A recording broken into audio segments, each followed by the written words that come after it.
अस्सलाम वालेकुम। Web design and development का course with HTML and CSS JavaScript. तो ये वेब का कोर्स हमने स्टार्ट किया हुआ था, उसका छोटा सा एक हिस्सा जावास्क्रिप्ट का हमने स्टार्ट किया था। तो उसके 2 लेक्चर हमारे कवर हो चुके थे, जिसमें सबसे पहले लेक्चर में मैंने वेरिएबल्स को डिस्कस किया हुआ है और दूसरे लेक्चर में जो है हमने डिस्कस किया था उसके सिंटैक्स को और उसके आउटपुट को, कि आउटपुट हम जावास्क्रिप्ट के थ्रू किस तरह से और कैसे कैसे ले सकते हैं। आज का जो हमारा लेक्चर है बिल्कुल छोटा सा होना है, बिकॉज़ पहले लेक्चर में और I think so second lecture में भी यही बताया हुआ है कि ये बिल्कुल बेसिक सा और छोटा सा कोर्स है। तो इसमें हम वो चीज़ें करेंगे जो हमें ज़्यादातर वेबसाइट में ज़रूरत होती है। तो आज का जो हमारा लेक्चर है वो है हमारा डाटा टाइप्स पे। जावास्क्रिप्ट के अंदर कितनी तरह की डाटा टाइप्स होती हैं। सो यहाँ से आप अगर किसी वेबसाइट को विज़िट करना चाहें तो किसी वेबसाइट को पे भी जा सकते हैं। सबसे जो है टॉप पे मैं रिकमेंड करता हूँ W3 स्कूल है, उसके बाद जो है Xcode है। इसके अलावा और भी बहुत सारी वेबसाइट्स हैं, वहाँ पे आप कोड पैन पे भी ट्राई कर सकते हैं। यूट्यूब आपके पास है और आजकल जो ज़्यादातर स्टूडेंट यूज़ करते हैं AI भी आपके पास है, तो उनको भी यूज़ कर सकते हैं। तो इनमें हमारे पास जो है 8 टाइप की डाटा टाइप्स बताई जा रही हैं जावास्क्रिप्ट के अंदर। पहले नंबर पे जो हमारे पास जावास्क्रिप्ट की टाइप है वो स्ट्रिंग है। अब स्ट्रिंग क्या काम करती है मैं यहाँ पे नोटपैड पे बताता जाता हूँ साथ साथ। स्ट्रिंग में जो भी आपका डाटा होगा, मैं थोड़ा सा जूम कर देता हूँ। स्ट्रिंग में जितना भी आपका डाटा होगा उसका मतलब है कि आप डबल कोटेशन के एक तो अंदर लिखते हैं। स्ट्रिंग का मतलब है कि डबल कोटेशन के अंदर लिखना है और इसके अंदर आप कुछ भी लिख सकते हैं। अल्फ़ाबेटिकल भी लिख सकते हैं, नंबर भी लिख सकते हैं, स्पेशल कैरेक्टर भी लिख सकते हैं, like which you want to do. इस स्ट्रिंग के अंदर आप ईच एंड एवरीथिंग सब कुछ जैसे भी लिखना चाहें लिख सकते हैं। ओके, उसके बाद दूसरे नंबर पे हमारे पास डाटा की टाइप्स आती है नंबर। नंबर में आप डबल कोटेशन के अंदर कभी भी नहीं लिखेंगे, ठीक है। जितने भी नंबर्स होंगे वो आप डाटा टाइप्स इसमें डबल कोटेशन के अंदर नहीं लिखेंगे। उसको आप कैसे लिख सकते हैं, डायरेक्ट जो भी लिखना हो उस तरीके से आप लिख सकते हैं। तो यहाँ पे आप कोई भी नंबर लगा सकते हैं। इनमें कोई भी अल्फ़ाबेटिकल नंबर या अल्फ़ाबेटिकल लेटर जो है वो ऐड नहीं कर सकते। जस्ट आप इसमें नंबर्स का यूज़ कर सकते हैं। उसके बाद जो है थर्ड नंबर पे हमारे पास है बिंगिट है, बुलियन है। मैं जस्ट वो चीज़ें करवाऊँगा यहाँ पे जो हमें वेबसाइट में ज़रूरी हैं। मैं सारी नई डाटा टाइप्स करवाऊँगा, ठीक है। उसके बाद एक हमारे पास आ जाता है डाटा टाइप नल। अब ये क्या काम करता है, ये किसी भी चीज़ को एम्प्टी करने के लिए डाटा टाइप जो है यूज़ हो जाता है। इसके अलावा मज़ीद अगर आपको और भी डाटा टाइप्स के बारे में जानना है तो वो आप यहाँ पे चले जाएंगे W3 स्कूल पे और यहाँ पे आने के बाद आप आ जाएंगे जावास्क्रिप्ट पे और यहाँ पे लिखा हुआ एक डाटा टाइप्स का एक चैप्टर है। इसमें ये देखें 8 टाइप के डाटा टाइप्स बता रहा है, फिर इनको 1 बाय 1 करके उसने एक्सप्लेन भी किया हुआ है कि कौन सी डाटा टाइप किस तरह से कैसे और क्यों यूज़ होती है। तो मैं 2-3 ही करवाऊँगा यहाँ पर, प्रैक्टिस में भी 2-3 ही करवाऊँगा बिकॉज़ लेक्चर ज़्यादा हम लेंथी नहीं लेके जाएंगे। लेकिन आप लोगों ने सारे के सारे करने हैं और सारे के सारे डाटा टाइप्स के बारे में आप लोगों को पता होना चाहिए। लाइक डेफिनेशन समझ लें, उसको डेफिनेशन समझ के याद कर लें या वैसे उसको अच्छे से समझ लें, दिमाग में बिठा लें तो ईज़िली याद हो जाता है। और साथ उनके एग्ज़ाम्पल्स लाजमी किया करें। एग्ज़ाम्पल्स जो है बहुत अच्छी हैं। यहाँ से आप उसने एक ये एग्ज़ाम्पल दी भी हुई है जिसमें उसने लेट किया हुआ लेंथ, ये नंबर की डाटा टाइप बताइए, ये स्ट्रिंग के बताइए, ये बुलियन बताया हुआ जिसमें ट्रू फॉल्स के ऑब्जेक्ट्स होते हैं। उसके बाद ऑब्जेक्ट का बताया हुआ, ऑब्जेक्ट में एरे काम करता है आपका। और फिर एरे ऑब्जेक्ट में किस तरह से लिखे जाते हैं, इस तरह से लिखा जाता है। और डेट ऑब्जेक्ट जो है वो इस तरह से यूज़ होती है। तो इसके अलावा और भी बहुत सारी चीज़ें होती हैं जो इसमें यूज़ होती हैं। तो बेसिक से जावास्क्रिप्ट के जो डाटा टाइप्स हम यूज़ करेंगे जो वाले, उसमें स्ट्रिंग है, नंबर है, बुलियन है, अनडिफाइन है, नल है और ऑब्जेक्ट है। ये चीज़ें जो है बाकी जो मैंने हाईलाइट नहीं की हैं ये वाली करेंगे, मे भी कहीं ज़रूरत पड़ेगी तो हम यूज़ करेंगे, अदरवाइज़ जो इनका इस्तेमाल ज़्यादा नहीं होता है। बेसिक सा काम है इसमें। ये चीज़ें जो हैं पहली आपकी असाइनमेंट होगी यही इस लेक्चर की, कि आपने जितनी भी डाटा टाइप्स यहाँ पर लिखी हुई हैं इन सब की डेफिनेशन समझ के या इनकी एग्जांपल समझ के या कुछ भी, इसका कम से कम इतना आपके पास इनका नॉलेज होना चाहिए कि अगर स्ट्रिंग के बारे में पूछा जाए तो आप स्ट्रिंग को अच्छे से एक्सप्लेन कर सकें। होपफुली यहाँ तक क्लियर हुआ होगा। हमारे पास नेक्स्ट जो है आज का टॉपिक है हमारे पास फंक्शन। असल में हमने लास्ट टाइम जो देखा डायरेक्ट वेरिएबल को यहाँ पे हम एक पैराग्राफ ले रहे थे और उस पैराग्राफ में मैं थोड़ा सा जूम कर देता हूँ। हम यहाँ पे एक पैराग्राफ का मॉड्यूल ले रहे थे और उसको जो है आईडी कुछ भी दे दें, आउटपुट की दे दें या आउट दे देते हैं, और ख़ाली पैराग्राफ यहाँ पे मैंने फ़िलहाल जो है यहाँ पे रखा है। उसके बाद यहाँ पे आके मैं एक स्क्रिप्ट का टैग लेता हूँ जिसके अंदर मुझे लिखना है टोटल जावास्क्रिप्ट का कोड, और यहाँ पे लेट कर लेते हैं या var के थ्रू करते हैं या कांस्टेंट के थ्रू करते हैं या डायरेक्ट भी आप वैल्यू जो है अपेंड करवा सकते हैं। पहले लेक्चर में यही चीज़ें बताई गई हैं वेरिएबल्स के बारे में, तो आप वहाँ से जो है देख सकते हैं। ठीक है, सो यहाँ पे जो है हमारे पास आ गया लेट में कर लेता हूँ कुछ भी डाटा 1। कंप्लीट लफ्ज़ नहीं लिखूँगा बिकॉज ऐसा हो सकता है कि डाटा कोई कीवर्ड हो उसको एज अ वेरिएबल वो कंसीडर ही ना करे। ठीक है, जब वेरिएबल्स वाले लेक्चर में अगर आप देखेंगे तो वहाँ पे आपको सारी चीज़ें जो है एक्सप्लेन की हुई हैं। ओके, उसके बाद जो है लेट डाटा किया मैंने और फिर मैंने लिखा यहाँ पे इक्वल। अब यहाँ पे मेरी मर्ज़ी है कि मैं कौन सी डाटा टाइप दूंगा। ठीक है, अगर मैं डबल कोटेशन में दे दूंगा तो वो ऑटोमेटिकली उसको कंसीडर करेगा कि ये आपका स्ट्रिंग है डाटा टाइप। ठीक है, अगर मैं यहाँ पे कोई नंबर दे देता हूँ तो वो यहाँ पे आपको बताएगा कि ये आपका नंबर है डाटा टाइप। ठीक है, अगर मैं यहाँ पे कोई पॉइंट में वैल्यू दे देता हूँ तो वो यहाँ पे बताएगा, आई थिंक सो फ्रिक्शन है या कुछ ऐसा होता है, डाटा टाइप्स जो है इसमें आ जाता है। उसके बाद आ जाता है यहाँ पे डाउटेड, इसको कहते हैं। अगर मैं यहाँ पे कोई स्पेशल कैरेक्टर लिख देता हूँ या कुछ भी है या ट्रू फॉल लिखता हूँ तो वो इसको बुलियन ले लेगा। अगर मैं इसको यहाँ पे नल लिख देता हूँ डायरेक्ट तो वो नल ले लेगा इसको। तो ये सारी जो है इसकी डाटा टाइप्स हैं, तो डिपेंड करता है आप पे आपने क्या करवाना है। तो मैं यहाँ पे फ़िलहाल जो है स्ट्रिंग यूज़ करूँगा और यहाँ पे मैं लिख दूँगा दिस इज़ पैराग्राफ। ठीक है, मैंने यहाँ पे जस्ट लिखा दिस इज़ पैराग्राफ। अब इसका हम आउटपुट किस तरीके से ले रहे थे, नॉर्मली यहाँ पे जो हम लेते थे document dot gate element by. अब यहाँ पे gate element by, gate elements नहीं है, ये पहले लेक्चर में अगर आप देखें तो वहाँ पे हमने मिस्टेक की थी। ठीक है, तो एलिमेंट्स नहीं होगा, एलिमेंट करेंगे सबसे पहले। तो उसके बाद जो बाय टैग नेम हम नहीं करेंगे, हम कर रहे हैं बाय आईडी काम, तो बाय आईडी लिखेंगे। उसके बाद यहाँ पे आउट लिखेंगे। आउट क्यों लिखा मैंने, बिकॉज हमारे जिसके अंदर हमने इस वाले टेक्स्ट को जो हमने एक वेरिएबल डाटा है उसके अंदर हमने एक टेक्स्ट स्टोर करवाया है, तो हमने अब इस टेक्स्ट को नहीं यूज़ करना, हमने इस वेरिएबल को यूज़ करना है। तो इस वेरिएबल को मैं चाहता हूँ कि इस वेरिएबल के अंदर जो भी डाटा है वो इस पैराग्राफ के अंदर शो हो जाए। ठीक है, तो उसको आईडी दी मैंने और फिर मैंने यहाँ पे आके लिखा साथ इनर डॉट इनर HTML। ठीक है, तो मैंने यहाँ पे इनर HTML लिखा, फिर लगाएंगे हम यहाँ पे इक्वल। अब यहाँ पे आके आपने इस वाले वेरिएबल को लिखना है जिसको आपने आउटपुट लेना है, दैट्स इट। बस इतना सा काम करना है और इसको हम सेव करेंगे। सेव करके जब हम रिफ़्रेश करेंगे, now see this is a paragraph. अब ये कहाँ से आया है, असल में देखा जाए इसको इंस्पेक्ट करके तो ये देखें अभी पैराग्राफ के अंदर उसने खुद ब खुद ये लिख दिया है, लेकिन हमने तो पैराग्राफ में कुछ लिखा ही नहीं। So that is the JavaScript. ठीक है, तो जावास्क्रिप्ट जो है इस तरह से कुछ काम करती है। ओके, सो आज का जो टॉपिक था हमारा असल में फंक्शन के अबाउट था। ये वेरिएबल्स और डाटा टाइप्स और जो भी आउटपुट वाला सीन है ये हम पहले कर चुके हैं। तो आज का हमारा टॉपिक है फंक्शंस। फंक्शंस कैसे बनते हैं, किस किस तरह के फंक्शंस होते हैं, कैसे कैसे प्रैक्टिस हो सकती है उन पे। तो ज़्यादा डीपली नहीं दिखाऊंगा, बट बेसिक से हम प्रैक्टिस करेंगे जितना हमें ज़रूरत है। सो ये जो भी फ़िलहाल लिखा हुआ है ये मैं उड़ा देता हूँ बिकॉज मुझे अभी नहीं चाहिए। बाकी स्ट्रक्चर सेम एज़ वही रहेगा। इसको रिफ़्रेश कर लेते हैं बिकॉज जो हमने लिखा है वही आ जाएगा। ओके, सो यहाँ पे अब हमने करना क्या है, बेसिक एक फंक्शन की एग्जांपल्स कैसे होती हैं उसके लिए आपको सबसे पहला काम जो है लिखना होता है फंक्शन। ठीक है, अब फंक्शन बनते किस लिए हैं, फंक्शंस बनते हैं किसी पे आपने क्लिक करवाना है, किसी पे आपने क्लिक करवा के कोई आउटपुट और लेनी है। लाइक मैं यहाँ पे एक नॉर्मल सी एग्जांपल ओपन कर लेता हूँ, जैसा कि मेरे पास कॉमन सी एग्जांपल जो मैं हर बार ओपन करता हूँ। सो यहाँ पे देखेंगे एक वेबसाइट जो है यहाँ पे ओपन हो रही है। ठीक है, इसको अगर मैं छोटी सी स्क्रीन पे लेके जाऊँ तो यहाँ पे देखें ये क्लिक हो रहा है, ये जावास्क्रिप्ट काम कर रहा है। ठीक है, उसके बाद फिर इस पर क्लिक करने पे ये एक नीचे मेन्यू ओपन हुआ, इस पर क्लिक करने पे एक और मेन्यू ओपन हो रहा है, यहाँ पे आगे जावास्क्रिप्ट काम कर रहा है आपका। ठीक है, तो ये बाय डिफ़ॉल्ट HTML और CSS से हो जाता है बट बहुत ज़्यादा टफ है। सो इसको आसान करने के लिए जावास्क्रिप्ट का हम यूज़ करते हैं।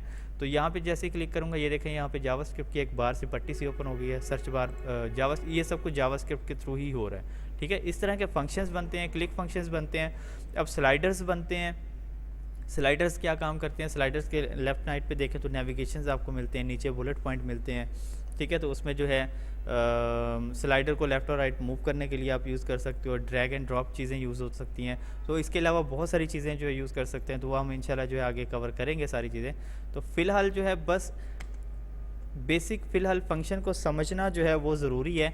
बाकी काम जो है इंशाल्लाह जब हम फंक्शंस प्रॉपर बनाएंगे, क्लिक फंक्शंस बनाएंगे, स्लाइडर के लिए स्लाइडर्स बनाएंगे, और लास्ट पे हमारा जो फाइनल प्रोजेक्ट होना है इसमें एक कैलकुलेटर भी बनाएंगे, तो उसमें ये सारे फंक्शंस वहीं पे यूज़ होने हैं आपके। तो यहाँ पे आपने लिखना है फंक्शन। जब आप फंक्शन लिखेंगे, देखिए अगर स्पेलिंग ठीक है, सब ओके है, तो यहाँ पे आपके पास क्या आ रहा है, उसने ऑटोमेटिकली जो है उसका कलर चेंज कर दिया। अगर यहाँ पे स्पेलिंग मिस्टेक हो गई तो वाइट या कुछ और आपको शो करवा सकते हैं। तो यहाँ पे लिखेंगे आप फंक्शन, फंक्शन के बाद आपने देनी है स्पेस। अब यहाँ पे लिख देना आपने माई फंक्शन। मैं यहाँ पे जस्ट माई लिखता हूँ, और जैसा कि मैंने पहले भी बताया था, स्पेस नहीं दे सकते आप, अंडरस्कोर नहीं लगा सकते, हाइफन नहीं यूज़ कर सकते, दूसरे वर्ड का पहला लेटर जो है वो आप कैपिटल कर सकते हो, ठीक है। तो यहाँ पे आपने लिखना है फंक्शन।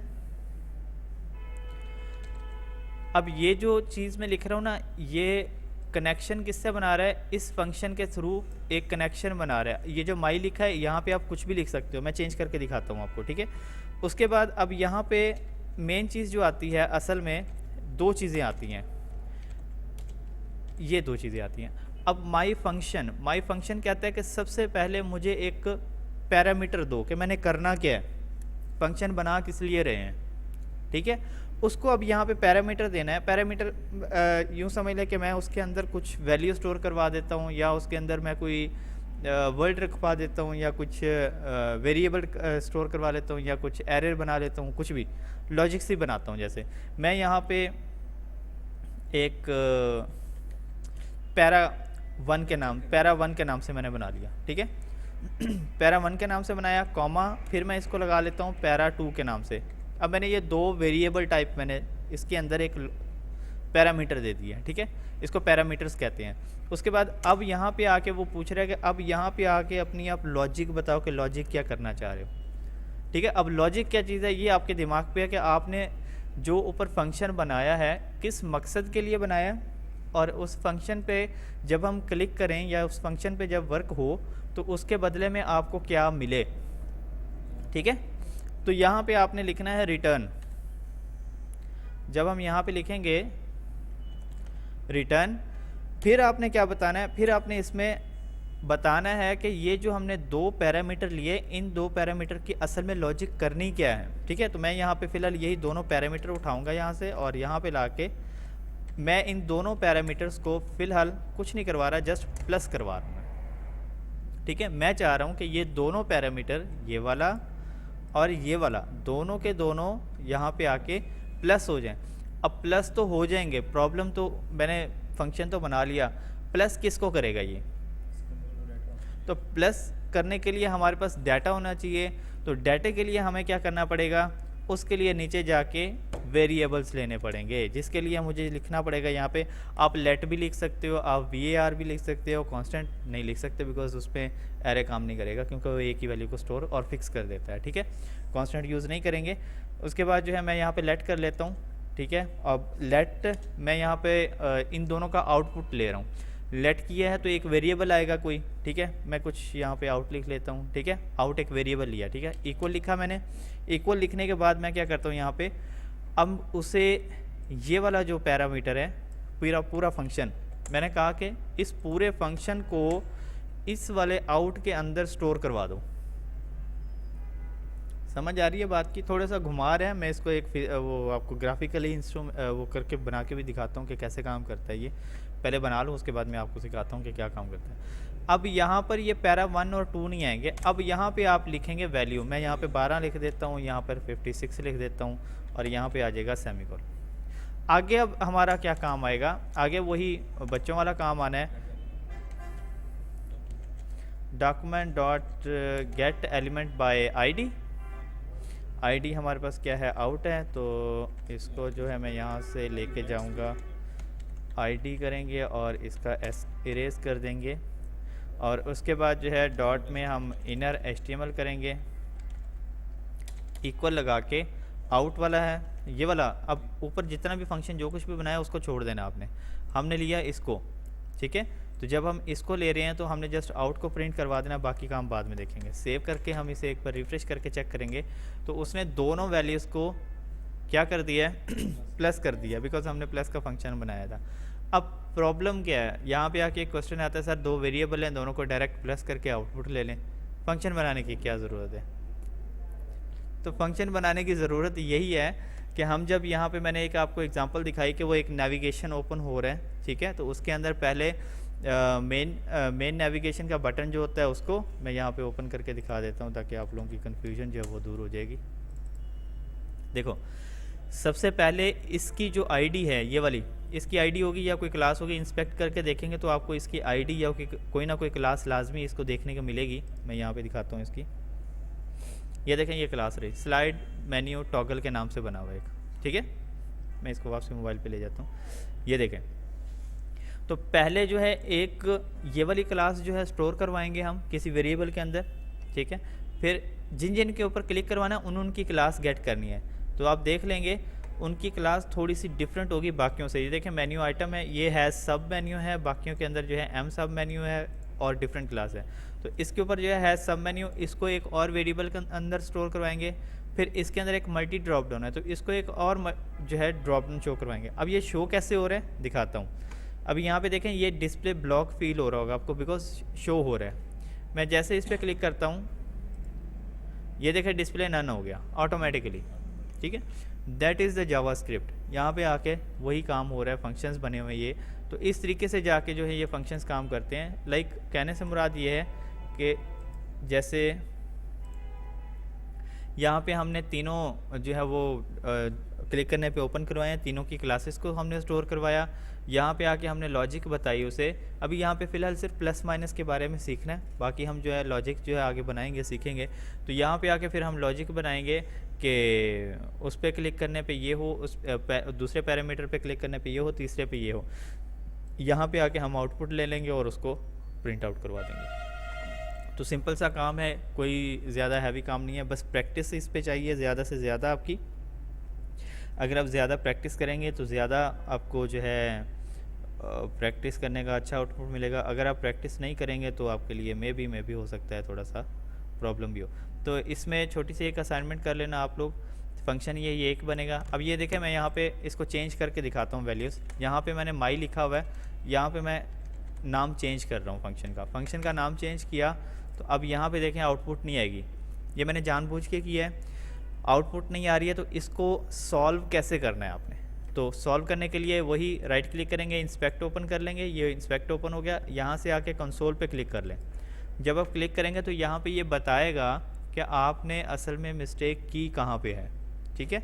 तो यहाँ पे आप आएंगे तो यहाँ पे देखें अनकाच रेफरेंस एरर है, उसमें बता रहे कि माई फंक्शन इज़ नॉट डिफाइंड। कैसे क्लिक करेंगे यहाँ पे ये उस लाइन पे लेके जाएगा। ये देखो ये कह रहा है कि माई फंक्शन आपने डिफाइन ही नहीं किया, तो माई फंक्शन आउटपुट कैसे देगा आपको, ठीक है, क्योंकि उसको माई फंक्शन मिल ही नहीं रहा। माई फंक्शन को तो हम चेंज कर रहे हैं पीछे से, ठीक है। तो सेम एज़ यहाँ पर भी जहाँ पे आपने आउटपुट लेना है, जिसके अंदर वैल्यू स्टोर करवाए हैं, वहाँ पर भी आपको नेम चेंज करना है, ठीक है। नेम चेंज करने पे आपको रिफ़्रेश करेंगे तो आपको ऑटोमेटिकली नाम मिल जाएगा। वापसी जो है यहाँ पे आके देखेंगे तो कंसोल अगर क्लियर है तो साइट आपकी प्रॉपर सही वर्क कर रही है, ठीक है। अगर कंसोल में एरर हैं तो कोई ना कोई प्रॉब्लम है। लाइक दिस यहाँ पे ये बताता है कि ये कितने एरर हैं, कितनी वार्निंग्स हैं, क्या क्या चीज़ें हैं। यहाँ पे आके देखें तो ये एरर्स पड़े हुए हैं इस टाइम, ठीक है।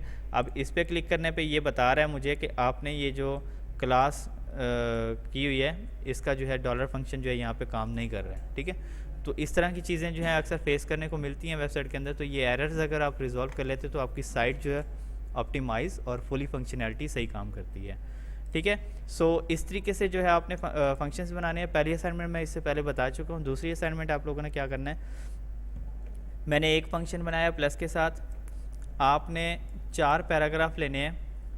पहले वाले में प्लस वाला जो है आउटपुट देना है, दूसरे वाले में जो है माइनस का आपने फंक्शन बना के उसका आउटपुट देना है, तीसरे वाले में मल्टीप्लिकेशन का देना है, चौथे वाले में आपने डिवीज़न का देना है, ठीक है।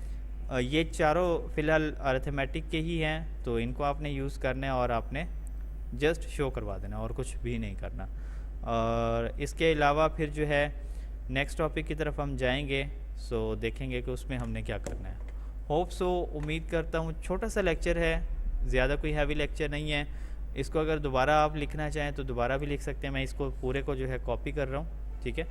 अच्छा, एक और चीज़ भी आपको मैं बता देता हूँ, अक्सर जो है बच्चे फिर लकीर के फ़कीर बन जाते हैं, तो वो काम नहीं करना आप लोगों ने। मैं बताता हूँ करना क्या है। असल में वेरिएबल हमेशा जितने भी आपने लेने हैं वो शुरू में लेने हैं, ठीक है। वेरिएबल जितने भी आपने लेने हैं वो शुरू में ले लेने हैं। आउटपुट वगैरह जो कुछ भी करना वो आप कहीं भी कर सकते हो। सेव करके चेक करके देख लेते हैं कि आउटपुट आ रही है कि नहीं आ रही है। आ रही है, that means each and everything is good, because variables हमेशा ऊपर लिए जाते हैं। आफ्टर दैट आप फंक्शन बनाओगे, उसके बाद जो आपको आउटपुट चाहिए तो आउटपुट लोगे, ठीक है। तो इस तरीके से भी आप कर सकते हो। ऐसा नहीं होना चाहिए कि जैसे मैंने बनाया है तो सेम एज़ इसी को छाप के आप ले आएँ कि सर ये देखें ये बिल्कुल डन हो गया। तो इस तरह का काम बिल्कुल नहीं करना है। तो अगर मैं एक और प्रैक्टिस करके दिखाता हूँ, फिर स्टूडेंट्स पूछ रहे होते हैं कि सर दूसरे पैराग्राफ में हम कैसे काम करेंगे। हमेशा एक आईडी एक ही चीज़ को काम करती है। तो यहाँ पे आउट 2 लिख लें, बिकॉज़ ये आउटपुट 2 है, तो यहाँ पे आउट 2 लिख लेंगे। और मैं यहाँ पर जो है एक और डॉक्यूमेंट लेता हूँ। फंक्शन मैं यही ले रहा हूँ, बल्कि नहीं, यहाँ पे मैं फंक्शन भी चेंज कर देता हूँ। एक और फंक्शन बना रहा हूँ मैं यहाँ पे, जिसका नाम मैं डबल आई के साथ कर देता हूँ, ठीक है। और इसके पैरामीटर्स जो हैं ये भी मुझे चेंज करने पड़ेंगे, तो मैं 3 और 4 कर देता हूँ। फ़िलहाल आप कुछ भी और लिख लीजिएगा, यही वाला कॉपी पेस्ट ना कर दीजिएगा। तो यहाँ पे मैंने लिख दिया ये। इस फंक्शन को इस तरीके से मैंने लिखा। अब इस फंक्शन का आउटपुट किसके अंदर स्टोर करवाना है, मैंने इस वाले को स्टोर करवाना है। मैंने ये आउट था, तो इसी तरह का मैं एक और आउट ले लूँगा जिसको मैं बोल दूँगा आउट 2, ठीक है। तो इसके अंदर वैल्यूज़ जो है हम चेंज कर लेंगे, वैल्यूज़ हम चेंज करेंगे। और यहाँ पे हमने प्लस किया था तो इसको हम कर देंगे माइनस, और यहाँ पे आउट 2 को जो है प्रिंट करवाएंगे। किसके अंदर करवाएंगे, आउट 2 के अंदर। सेव करके हम रिफ़्रेश करेंगे तो ये देखें इसके अंदर जो है आपका आंसर आ गया है, ठीक है। इस तरीके से जो है आप लोगों ने काम करना है। तो ये अभी जस्ट मैंने 1-2 प्रैक्टिस करके दिखाए हैं। अभी देखें मैंने बहुत रफ सा कोड बनाया। आप लोगों ने प्लीज़ कोशिश करनी है कि वेरिएबल्स जो हैं सारे उठा के अच्छे से तरीके से जो है ऊपर रखने हैं, यहाँ पे रखने हैं। उसके बाद जो है आपके फंक्शंस प्रॉपर बने हुए दिखें यहाँ पर, फिर जो है आपका आउटपुट यहाँ पे इस तरह से। और कोशिश करनी है यहाँ पे आप लोग कमेंट्स भी देंगे। जावास्क्रिप्ट के अंदर जो है कमेंट्स देते हैं डबल कोटेशन के अंदर, तो यहाँ पे आप लिख देंगे और वेरिएबल्स, ठीक है। स्पेलिंग मिस्टेक आप खुद ही चेक कर लीजिएगा। ये आवर वेरिएबल्स हो गए। फिर यहाँ पे आप लिख दें कि आवर फंक्शन, और ये आ जाएगा आवर फंक्शन फॉर, यहाँ पे लिख दें फॉर प्लस या फॉर माइनस। इसके लिए उठा के इसको नीचे ले आएँ और इसको बता दें फॉर माइनस, ठीक है। और यहाँ पे उसे बताएं कि यहाँ पे हम ले रहे हैं आउटपुट, ठीक है। तो इस तरीके से हर चीज़ के साथ थोड़ी थोड़ी सी डिस्क्रिप्शन बताई होगी, तो आप लोगों को भी समझ आएगी कि आप लोग कर क्या रहे हो, और चेक करने वाले के लिए भी आसानी होगी कि उसने सही काम किया है या नहीं किया। सो होप सो आज का लेक्चर समझ आया होगा। अगर कोई क्वेश्चन हो तो यहाँ कहीं नंबर वगैरह नज़र आ रहा होगा तो प्लीज़ उस पर आप कांटेक्ट वगैरह करके पूछ सकते हैं। Thank you so much. क्या माइनस किया ना मैंने, तो वैल्यूज़ चेंज किया ना मैंने उसमें। वैल्यूज़ देखो ना, यहाँ पे वैल्यूज़ चेंज है, बल्कि नहीं, एक मिनट पैरा 3 कर दिया ना, वो 3 को 3 से माइनस कर रहा है, कैसे होगा। यहाँ पे 4 आएगा और यहाँ पर भी 4 आएगा। एक मिनट, नहीं काम नहीं करेगा ना, पैरामीटर गलत ही है। पैरामीटर 3 और 4 है, पैरामीटर 3 और 4 आ गया आउट 2 के अंदर, और वेरिएबल जो है आउट 2 के अंदर मैंने 16 और 86 लिखा है। तो कॉमन से एग्जांपल ले लेते हैं हम यहाँ पर 2 और जस्ट 2, ठीक है। 4 वो अभी भी प्लस इसलिए रह रहा है बिकॉज फंक्शन जो है इसमें डबल आई लिया है, बट एक यहाँ पर जो है डबल आई नहीं लिया हमने, so that's why it's not working. So अब जो है 0 करेगा, तो ये अब क्योंकि वो फंक्शन वही एक ही उठा रहा था ना, उसी लिए तो इसको चेंज किया तो सारा कुछ जो है सेट हो गया। So thank you so much, hope so आप लोगों को समझ आ गई होगी। अगर कोई क्वेश्चन वगैरह हो तो यहाँ पे कहीं नंबर वगैरह लिखा हुआ होगा, आप पूछ सकते हैं। Thank you so much.